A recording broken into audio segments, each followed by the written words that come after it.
읽은 말씀에 근거해서 마태복음 강해 17번째 시간으로 좋은 열매를 맺고 반석에 세우는 인생이라고 하는 제목으로 말씀드리겠습니다.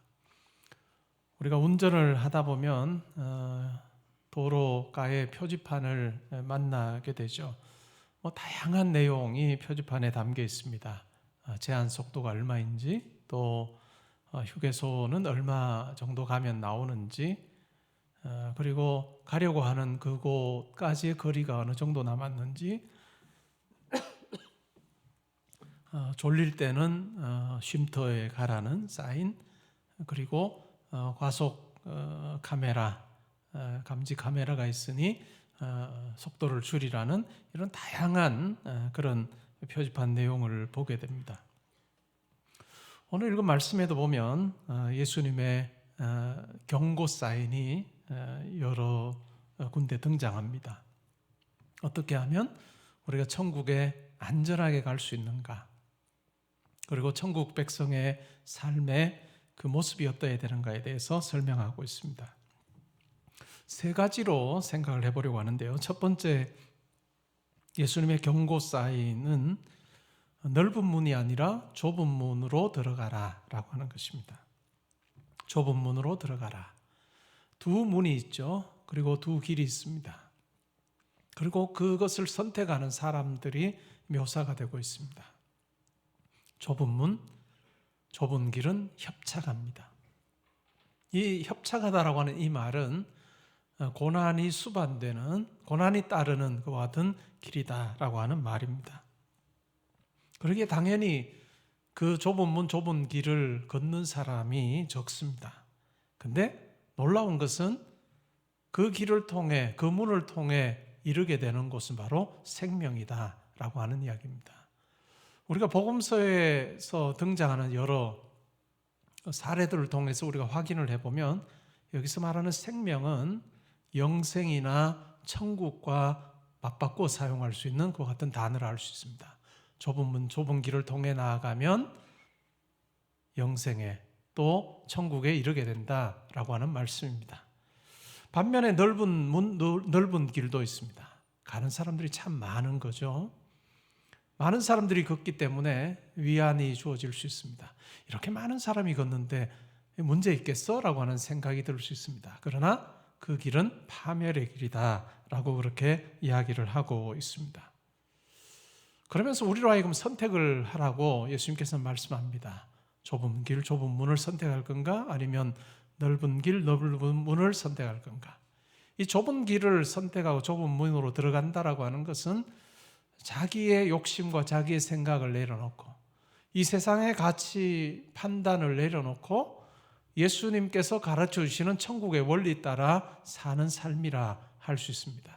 이 세상이 전부라고 생각하지 않고 천국을 바라보며 달려가는 삶, 다르게 말하면 예수님께서 주인 되는 삶이다라고 그렇게 이야기를 하고 있습니다. 반면에 넓은 문, 넓은 길을 걷는 삶이라고 하는 것은 겉으로는 포용하는 삶일 수 있습니다. 이 세상의 가치 판단에 대해서 환영하고 받아들이고 그것을 조차 삽니다. 그리고 그와 같은 생각을 가지고 사는 사람들을 배척하지 않고 다 환영하며 함께 가는 삶입니다. 모든 것을 포용할 수 있고 세상과 관련된 모든 것을 포용하고 또한 모든 사람들을 포용합니다. 그러나 단 한 분은 배제합니다. 누굴까요? 예수 그리스도입니다.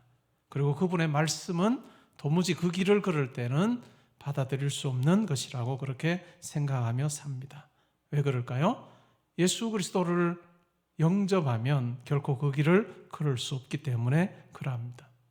시편 49편 13절 14절과 요한계시록 7장 17절은 아주 분명한 대조를 이루는데 이 두 장에서, 이 두 구절에서 누가 각각 주인, 목자인가에 대해서 설명하고 있습니다. 한 구절은 특별히 시편 49편에서는 사망이 바로 그들의 목자인 삶에 대해서 이야기를 하고, 요한계시록 7장에서는 보좌에 계신 어린 양이 목자 되는 삶에 대해서 이야기를 하고 있습니다. 시편 49편 13절 14절의 내용이 이렇습니다. 이것이 바로 어리석은 자들의 길이며 그들의 말을 기뻐하는 자들의 종말이로다. 그들은 양같이 수월에 두기로 작정되었으니 사망이 그들의 목자일 것이라. 정직한 자들이 아침에 그들을 다스리리니 그들의 아름다움은 소멸하고 수월이 그들의 거처가 되리라. 사망이 목자 되어서 마침내 그들을 수월로 인도하는 삶에 대해서 이야기를 하고 있습니다. 예수 그리스도가 없는 삶이죠. 그 삶은 얼마나 힘든지요. 겉으로는 화려해 보이고 겉으로는 소망을 주는 것 같으나 결국은 수월로 인도하는 삶이다라고 이야기를 합니다. 한참 전에 불렸던 노래 중에 가시나무라고 하는 노래가 있습니다. 이 노래 가사는 이렇습니다. 내 속엔 내가 너무도 많아 당신의 쉴 곳이 없네.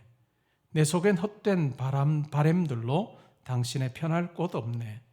내 속엔 내가 어쩔 수 없는 어둠, 당신과 당신의 쉴 자리를 뺏고 내 속엔 내가 이길 수 없는 슬픔, 무성한 가시나무 숲 같네.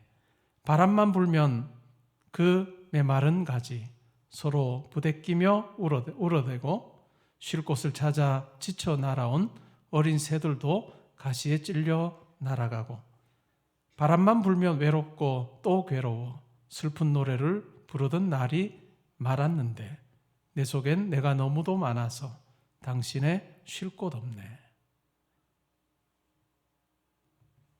내가 너무 내 속에 많아서 평안도 없고 또 주님께서 함께할 그러한 공간마저도 없고 헛된 바람으로 또 어쩔 수 없는 어둠 가운데 슬픔 가운데 살아가는, 그리고 가시나무 같아서 바람이 불기만 하면 서로 찔러대고 쉴 자리를 찾아온 작은 새조차도 쫓아내버리는, 그래서 외롭고 괴로운 삶을 사는 슬픈 노래를 부르는 삶에 대한 이야기를 하고 있습니다. 이것이 바로 어쩌면 사망이 목자가 돼서 수월로 인도하는 삶이라 할 수 있습니다. 자기의 욕망과 자기의 자기의 욕심으로 가득하여서 열심히 달려가지만 결국은 슬픔과 어둠 가운데 사는 공고한 삶의 이야기입니다. 이것과 정반대의 모습이 요한계시록 7장 17절에 나옵니다. 이런 내용입니다. 이는 보좌 가운데 계신 어린 양이 그들의 목자가 되사 생명수 샘으로 인도하시고 하나님께서 그들의 눈에서 모든 눈물을 씻어주실 것임이라. 목자 대신 예수님께서 인도하시는 삶은 마침내 생명수 샘으로 인도되는 삶이고, 또 하나님께서 눈에서 눈물을 씻어주시는 그와 같은 회복, 소생의 놀라운 역사를 주시는 그와 같은 삶이라고 이야기합니다. 그러면서 예수님께서는 말씀하십니다. 이 두 길 중에서, 두 문 중에서 어느 쪽을 선택하며 살겠느냐? 답은 좁은 문, 좁은 길을 선택하며 살아야 된다라고 그렇게 말씀합니다. 여러분의 인생길에 누가 목자인지요? 혹시 사망이 목자여서 힘들고 아프고 어려운 그 같은 모습으로 살고 계시지 않습니까? 그렇다면 오늘 이 예수님의 말씀을 여러분의 마음에 받아서 예수 그리스도가 목자이심을 분명히 고백하면서 예수 그리스도 의지하는 그 같은 삶을 살아야 할 것입니다. 예수님의 말씀들을 보면 단순히 이 길을 자체에 우리 혼자 사는, 우리가 애써서 우리가 꾸려가는 삶이라고 이야기하지 않습니다. 예수님께서는 수고하고 무거운 짐진 자들아 다 내게로 오라, 내가 너희를 쉬게 하리라. 그리고 너의 멍에, 무거운 멍에, 세상을 향한 멍에 내려놓고 내 멍에를 지고 어떻게 살아야 하는지를 배우라 라고 그렇게 말씀하고 계십니다. 공고한 인생을 사는 우리에게 소망을 주십니다. 그러면서 마태복음 마지막 장에도 보면 볼지어다 내가 세상 끝날까지 항상 너희와 함께하리라 라고 하는 약속을 주셨습니다. 우리의 생각을 뛰어넘는 하나님의 역사고 예수님의 약속입니다. 우리는 자야하고 때로는 졸립기도 하고 때로는 함께 할 수 없는 그런 육신의 한계를 우리는 지니고 있습니다. 그러나 예수님께서는 하나님이시고 하나님의 아들로서 우리와 항상 함께 하시는 임마누엘 되어주시겠다라고 그렇게 약속합니다. 우리가 공고한 자리 있을 때도, 실패의 자리 있을 때도, 낙심하여 절망할 때도, 슬픔 가운데 있을 때도, 어둠이 캄캄하게 지배하는 그 같은 방 같은 그 상황 속에 내가 있을 때도 우리를 향해서 두려워하지 마라, 염려하지 마라, 내가 너와 함께한다 약속하신 분이 바로 우리의 목자이신 예수님이라는 것을 우리는 기억하면서 세상을 향한 넓은 길, 넓은 문이 아니라 우리의 목자 되신 예수님과 함께 동행하는 좁은 길, 좁은 문으로 나아가는 저 여러분 될 수 있기를 바랍니다. 두 번째 예수님의 경고 사인은 거짓 가르침을 주의하라 라고 하는 것입니다. 거짓 가르침을 주의하라. 신앙생활에서 매우 중요한 것이 내가 어떤 가르침을 쫓아 살고 있느냐라고 하는 것입니다. 물론 우리에게는 가장 중요한 것이 말씀이죠. 근데 이 말씀도 때로는 왜곡될 수 있다는 것입니다. 해석하기에 따라서 또 내가 판단자가 되어서 얼마든지 나에게 편한 것으로 바꿀 수 있다라고 하는 것입니다.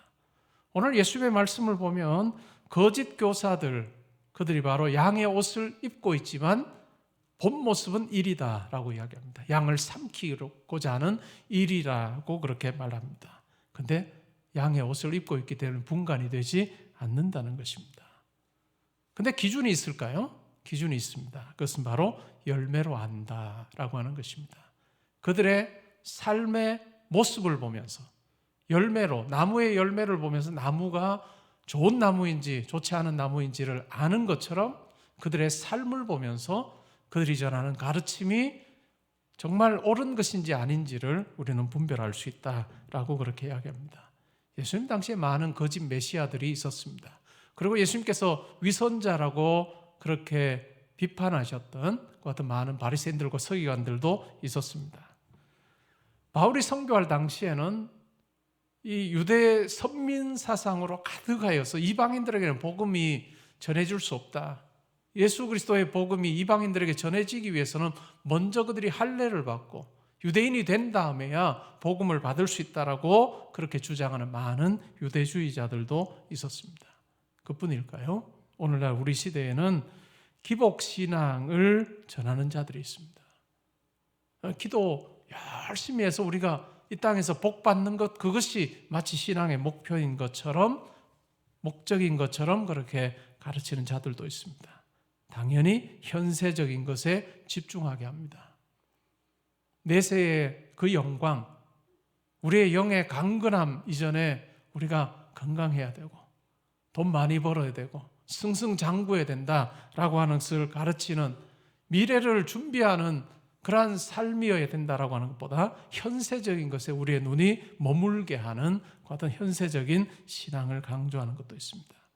당연히 물질 만능의 사고에 집착하게 하는 것, 이러한 것은 옳은 가르침이 아닙니다. 우리가 그 가르침을 따라간다면 우리의 삶이 흔들릴 수밖에 없다는 것입니다. 저와 여러분은 말씀이 이야기하는 대로, 때로는 우리가 받기 조금 어려워도, 순종하기 어려워도 그 말씀을 내 삶에 적용하려고 애쓰고 노력하는 우리가 되면 좋겠습니다. 하늘에 계신 아버지의 뜻을 따라 행하는 것, 이것이 매우 중요합니다.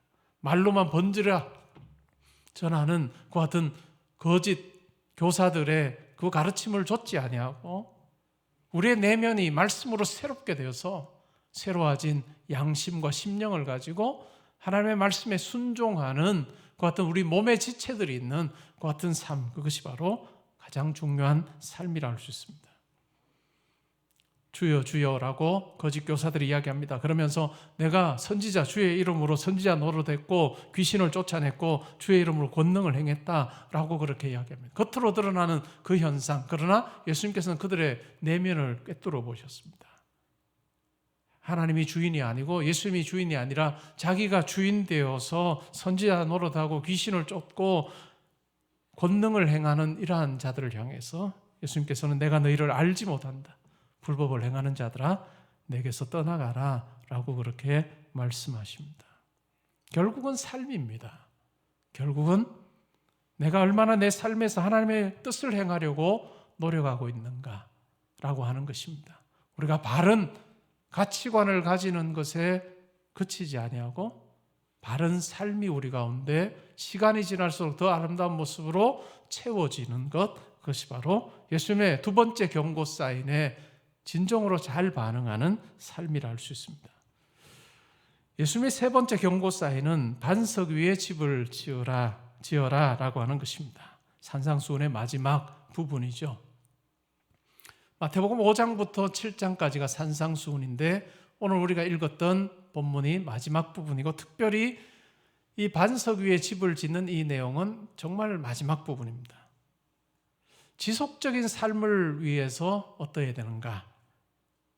그것은 바로 든든한 반석 위에 집을 지어야 된다라고 하는 이야기입니다.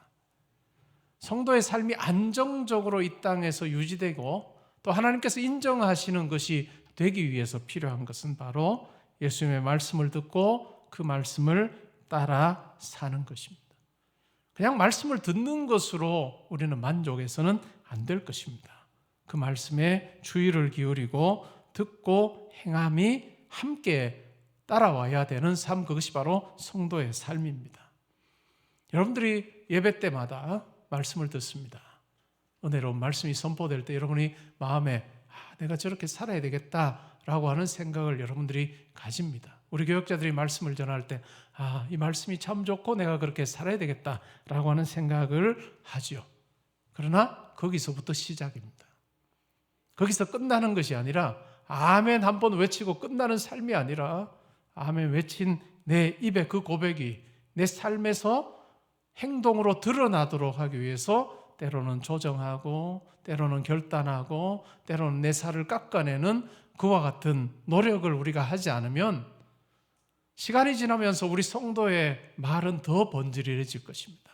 더 화려해질 것이고 더 놀라운 수사로 가득하게 될 것입니다. 그러나 우리의 삶의 자리에서 하나님께서 기뻐하시는 그 같은 모습들이 더 많아지지 않는다면 바리새인들을 향해서 회칠한 무덤이다 라고 이야기하셨던 그 예수님의 경고, 그것이 우리에게도 합당한 것이 될 수 있다는 것을 우리는 기억할 필요가 있습니다. 예수님께서 이렇게 말씀합니다. 그러므로 누구든지 나의 이 말을 듣고 행하는 자는 지혜로운 자다. 나의 이 말들입니다. 원문에는 예수님께서 이전에 하셨던 그 모든 산상수훈의 말씀들을 듣고 행하는 자가 바로 지혜로운 자다라고 이야기하는 것이죠. 마태복음 5장은 팔복으로 시작합니다. 천국 백성의 자세, 태도에 대한 이야기죠. 그런데 결론부에서는 그 태도와 자세가 행동으로 옮겨져야 된다라고 하는 말씀을 분명히 하고 계십니다. 산상수훈에서 우리는 많은 말씀을 우리가 들었습니다. 화해와 기도와 금식과 구제와 염려를 극복하는 것과 물질 사용하는 것과 오늘 좁은 문, 좁은 길에 대해서 우리가 말씀을 들었습니다. 그런데 그것으로 듣는 것으로 아는 것으로 그치지 않고 내가 그대로 사는 것, 그것이 중요합니다. 두 사람이 집을 짓습니다. 두 사람이 지은 집이 외관상으로는 별로 차이가 나지 않습니다. 결함도 보이지 않습니다. 물론 한 집은 더 빨리 지었을 것입니다. 둘 다 튼튼해 보이는데 홍수가 나고 비바람이 몰아칠 때 결국은 겉으로는 비슷해 보였던 이 집이 크게 달라집니다. 한 집은 무너지고 한 집은 그대로 서 있습니다. 왜 그럴까요? 무너지지 않은 이 집은 기초를 반석에 두었기 때문입니다. 다른 말로 하면 예수 그리스도께 기초를 두었기 때문입니다. 그리고 다른 한 집은 뭘까요? 예수 그리스도께 기초를 두지 않은 집이었습니다. 이 예수 그리스도께 기초를 둔다라고 하는 이 말의 의미는 뭘까요? 그냥 단순히 예수 그리스도의 말씀을 듣는 것으로 그치지 않고 듣고 삶 가운데 행하는 것, 그것이 바로 기초를 반석 위에 두는 것이다 라고 그렇게 이야기를 하고 있습니다. 마태복음 16장에 보면 예수님께서 제자들에게 물으십니다. 사람들이 나를 누구라 하더냐? 여러 사람의 이야기를 들려줍니다. 근데 예수님께서는 만족하지 않으시죠. 엘리야라 합니다. 아니면 세례요한이라 합니다. 선지자라 합니다. 그 말에 흡족해하지 않으시면서 제자들에게 묻습니다. 너희들은 나를 누구라고 생각하느냐? 베드로가 답합니다. 주는 그리스도시요 살아계신 하나님의 아들이십니다. 그래서 예수님께 칭찬하십니다. 너 참 대답을 잘했다 라고 하시면서 뭐라고 하십니까? 내 위에 내가 교회를 세우겠다. 너의 이름이 반석인데 내가 그 위에 교회를 세우겠다라고 이야기합니다. 그것은 바로 예수 그리스도에 대한 분명한 신앙의 고백 위에 교회를 세우겠다라고 하는 말씀입니다. 그리고 이 예수 그리스도의 반석 되시는 예수 그리스도, 기초 되시는 예수 그리스도, 그 내용 되시는 예수 그리스도, 그 예수 그리스도의 말씀, 그것은 그냥 들음으로 끝나지 않고 우리의 삶에서 그대로 살아내야 되는 말씀이다라고, 고백이다라고 이야기를 하고 있습니다.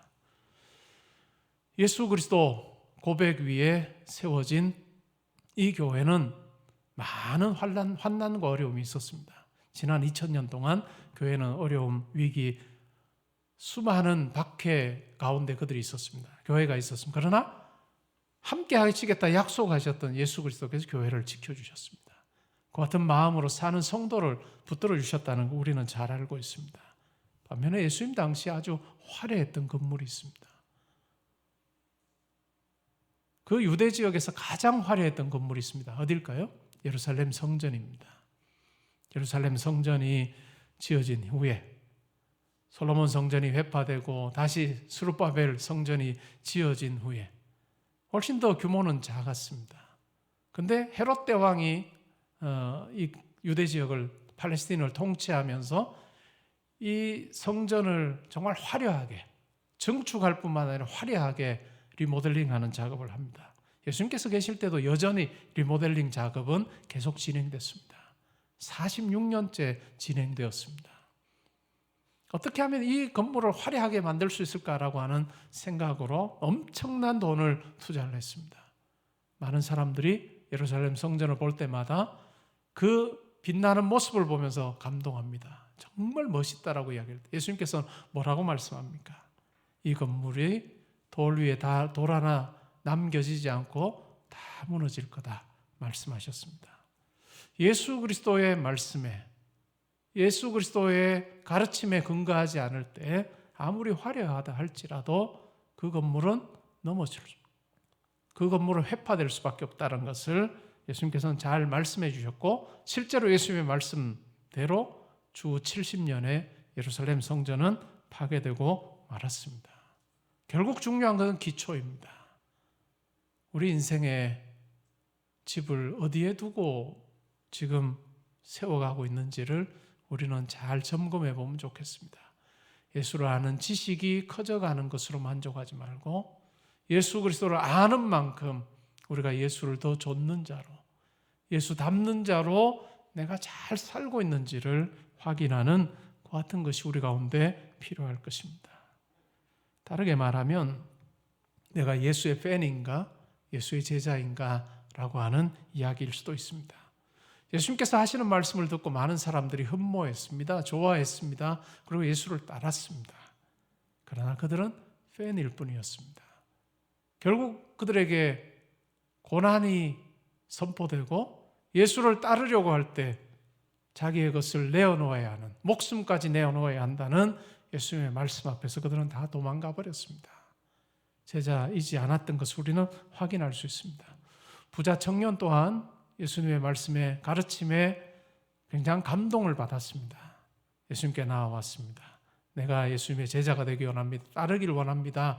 라고 할 때 예수님께서 그러면 너의 소유를 다 팔고 나를 따르라 라고 할 때 그는 근심하며 돌아갔다라고 하는 이야기 통해서 그는 팬이었다는 것을 우리는 알 수 있습니다. 많은 군중들도 팬의 자리에 머물러 있었습니다. 그러나 예수님께서는 우리가 그냥 단순히 예수님의 가르침을 흠모하는 자가 아니라 그냥 나도 저렇게 살아야 되겠다라고 그런 결심하는 차원에 머무는 자가 아니라 정말 그대로 사는 자 되기를 예수님께서 원하십니다. 그러할 때 결국 우리의 인생, 집은 든든한 기초 위에 세워진 하나님께서 인정하시는 그와 같은 귀한 것이 될 것입니다. 요한계시록 3장 20절 오늘 읽었던 말씀이 바로 오늘 우리가 함께 암송했던 말씀이 바로 그 이야기를 하고 있습니다. 볼지어다 내가 문 밖에 서서 두드리노니 누구든지 그 음성을 듣고 문을 열면 내가 그에게로 들어가 그와 더불어 먹고 그는 나와 더불어 먹으리라 라고 하는 말씀입니다.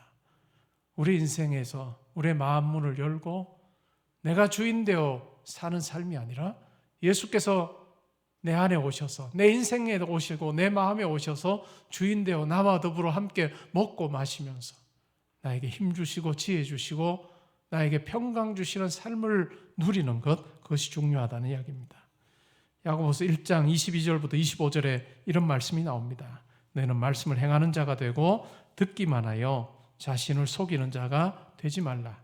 누구든지 말씀을 듣고 행하지 아니하면 그는 거울로 자기의 생긴 얼굴을 보는 사람과 같아서 제 자신을 보고 가서 그 모습이 어떠했는지를 곧 잊어버리거니와 자유롭게 하는 온전한 율법을 들여다보고 있는 자는 듣고 잊어버리는 자가 아니요 실천하는 자니 이 사람은 그 행하는 일에 복을 받으리라. 야고보 사도가 이 말을 할 때 거울은 어땠을까요? 청동 거울입니다. 그렇게 오늘날처럼 또렷이 자기 얼굴을 볼 수 없는 그런 청동 거울을 가지고 살았어요. 자기 보고 나서 자기가 어떻게 생겼는지도 잊어버리는 그러한 것은 마치 그냥 말씀을 듣기는 하지만 삶 가운데 행하지 않는 것과 같다라고 그렇게 이야기하고 있습니다. 우리의 삶의 자리에서 여러분이 하는 말 한마디, 여러분들이 하는 행동 하나가 예수 그리스도의 가치와 예수 그리스도의 정신 위에 세워지는 것이 될 수 있기를 바랍니다. 그럴 때 시간이 지날수록 우리의 인생 그 집이 하나님께서 기뻐하시고 인정하시고 마지막 때에도 우리를 보시면서 잘했다라고 칭찬하시는 것이 될 것입니다. 우리의 행함 어떻게 나타나야 할까요?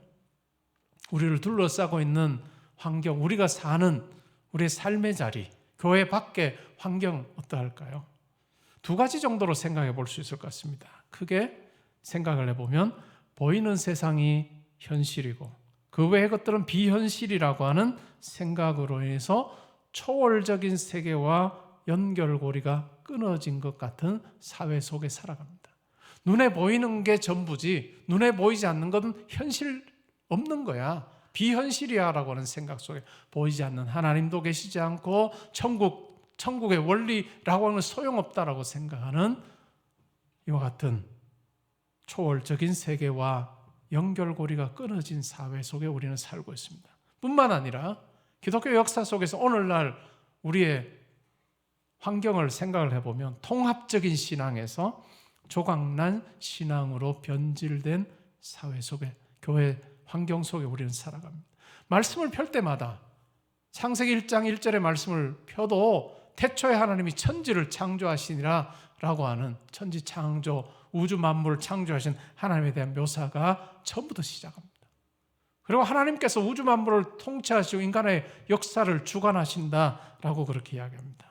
그런데 이와 같은 통합적인 신앙이 아니라 조각난 신앙으로, 파편적인 신앙으로 마치 하나님이 교회 안에만 머물러 계시는 분처럼 우리가 생각을 해서 우리의 모습을, 우리의 믿음을, 우리의 신앙을 교회에서 입증하려고 하는 그러한 시대, 조각난 신앙으로 변질된 같은 사회 속에서 우리가 살고 있습니다.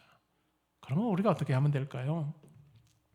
저는 오늘 이 예수님의 말씀을 우리가 실천할 때 한 인물의 그 사상에 우리는 관심을 가질 필요가 있다고 생각합니다. 그는 네덜란드의 신학자였고 또 수상을 지냈던 인물입니다. 1837년에 태어나서 1920년에 하나님의 부르심을 받은 아브라함 카이퍼라고 하는 분입니다. 그는 목사의 아들로 태어났습니다. 그리고 그도 또한 목사가 되었습니다. 그러나 30대에 그는 목사직을 내려놓고 장로로 돌아갑니다. 그러면서 그는 교회 안에서의 자기의 사역만이 아니라 이제는 그 부분보다 교회 밖의 사역에 그는 더 많은 열정을 가지고 매진을 하게 됩니다. 여러분들이 잘 아는 암스테르담의 자유대학교를 설립한 사람이고 또 기독교 정당인 반혁명당을 설립을 했고 그런 많은 정치 활동을 하면서 실제로 예수 그리스도의 그 가치와 정신을 구체적으로 실현하기 위해서 자기의 온 삶을 다 불태웠던 사람이라 할 수 있습니다. 정말 신학자로 또 정치인으로 그런 다채로운 이력을 가졌습니다. 그리고 260여 종의 방대한 저수를 남긴 사람이기도 합니다. 그래서 당대 어떤 사람은 그를 향해서 10개의 머리와 100개의 손을 가진 사람이라고 평가하기도 했습니다. 그가 열심내었던 부분을 한 단어로 표현하면 영역주권입니다. 영역주권.